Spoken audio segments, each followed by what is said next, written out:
মার্জারি Tyler green উনি একজন congresswoman.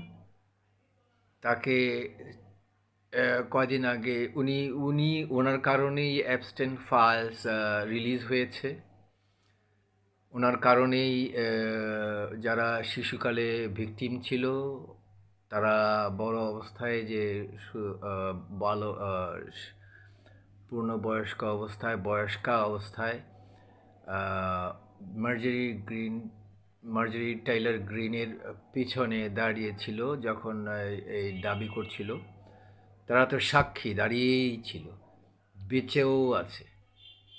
তারপরে তারপরে তো এখন অ্যাবস্টেন ফাইল রিলিজ হইল। রিলিজ হওয়ার ভোটে পাশ হলো। এটা শেষ পর্যন্ত এই 30 দিন আছে। অ্যাটর্নি জেনারেল এই ফাঁস করতে পারবে, এই ফাইলগুলি ফাঁস করতে পারবে। এর মধ্যে এর মধ্যে এগুলি সব ইয়ে হয়ে যাবে কি না, ডাটা সব তথ্যগুলি মুছে ফেলবে কি না কে জানে। তো এর মধ্যে ওই মার্জেরি টাইলার গ্রিন ওনাকে ট্রাম্প সরাসরি বলতেছে মার্জারি ট্রেইটার। তো এই এই এই এইরকম অবস্থা হয়ে গেছে। তো শেষ পর্যন্ত উনি থ্রেট খেয়েছিলেন, থ্রেট খেয়ে উনি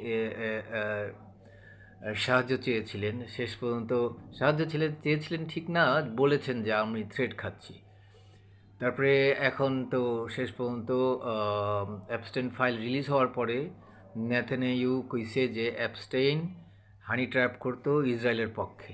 একেবারে ডাটের সাথে কইছে কাইলকা। আর এরপরে মার্জারি টাইলার গ্রিন রিজাইন করেছে। রিজাইন করবে 5 জানুয়ারির 5 তারিখে উনি রিজাইন করবেন। কারণ হচ্ছে যে উনার বিরুদ্ধে সবাই লেগে পড়েছে। কারণ হচ্ছে যে সব খারাপ মানুষের পক্ষেই দেখা যাচ্ছে সব মানুষ। তার দলের পক্ষের মানুষেরও খারাপ পক্ষের মানুষের দলে পড়ে গেছে। তো সে এখন রিজাইন করবে জানুয়ারির 5 তারিখে 2026 সালের। আহ, তো আমি উনি আমাকে ফলো করেন। ওনার আহ, ওনার একটা ভবিষ্যৎ ছিল। তো এখন আমি জানি না, ভবিষ্যতে হয়তো উনি আলাদা দল করতে পারেন। তো এর আগে ক্যান্ডেন্স ওয়েন্স নামে একজন উপস্থাপিকা, তিনিও থ্রেট খেয়েছেন। তো উনি ছাড় দেন নাই, উনি বলছেন যে আমি যুদ্ধ করে যাব, দেখব কে এই চার্লি কার্ককে মেরেছে।